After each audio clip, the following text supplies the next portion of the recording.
السلام علیکم بچوں، کیا حال ہیں آپ کے؟ آج میں آپ کو حضرت ابراہیم علیہ السلام کی زندگی کا وہ سارے حالات اور واقعات آپ کو بتاؤں گی کہ انہوں نے کیسے اسلام قبول کیا اور وہ کیا حالات اور واقعات تھے جو ان کی زندگی میں پیش آئے اور اللہ تعالیٰ نے ان کی کیسے مدد فرمائی۔ آپ جانتے ہیں کہ حضرت ابراہیم علیہ السلام کے والد کا نام آزر تھا اور وہ بہت بڑا بت پرست تھا۔ وہ اپنے گھر میں بتوں کو بنایا کرتا تھا اور سب لوگ اس زمانے میں بتوں کی پرستش کرتے تھے۔ حضرت ابراہیم علیہ السلام نے جب ان بتوں کو دیکھا تو آپ نے سوچا کہ یہ نہ تو کسی کو فائدہ دیتے ہیں نہ نقصان، حتیٰ کہ ان کے سامنے چوہا جو ہے وہ ان کا پڑا ہوا کھانا کھا جاتا ہے اور یہ اس کو روک نہیں سکتے۔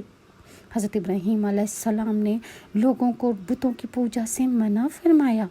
آپ نے فرمایا کہ یہ بت تو نہ تمہیں فائدہ دے سکتے ہیں اور نہ نقصان، تو پھر تم ان کی پوجا کیوں کرتے ہو؟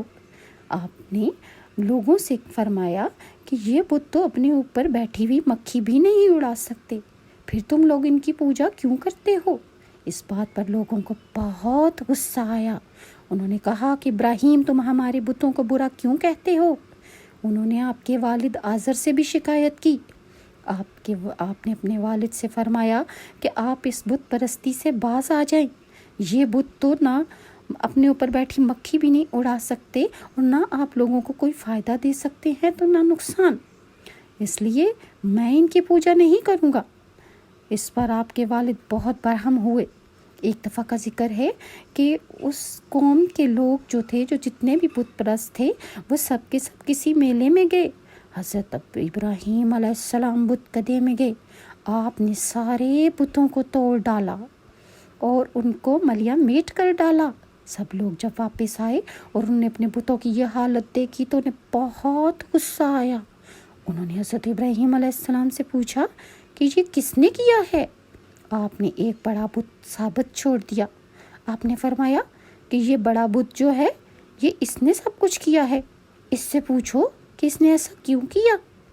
اس پر سب لوگ شرمندہ ہو گئے کیونکہ وہ جانتے تھے کہ یہ بت نہ تو ہل سکتے ہیں اور نہ اپنے آپ کا دفاع کر سکتے ہیں۔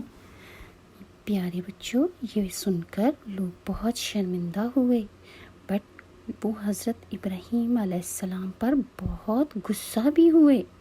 انہوں نے ان سے بدلہ لینے کے لیے ٹھان لی۔ بجائے اس کے کہ وہ ان کی بات مانتے، وہ بہت شدید غصے میں آ گئے۔ انہوں نے حضرت ابراہیم علیہ السلام کی شکایت اپنے ملک کے بادشاہ سے کر ڈالی، اور بادشاہ نے جب یہ سنا کہ کوئی ایسا شخص اس کے ملک میں ہے کہ جو اللہ کے سوا کسی کی عبادت نہیں کرتا، تو اسے بہت غصہ آیا اور اس نے اپنے درباریوں کو حکم دیا کہ حضرت ابراہیم علیہ السلام کو گرفتار کر کے اس کے دربار میں اس کے سامنے لایا جائے۔ پیارے بچوں، میں اگلی جو ویڈیو بناؤں گی اس میں آپ کو نمرود اور حضرت ابراہیم کا قصہ سنا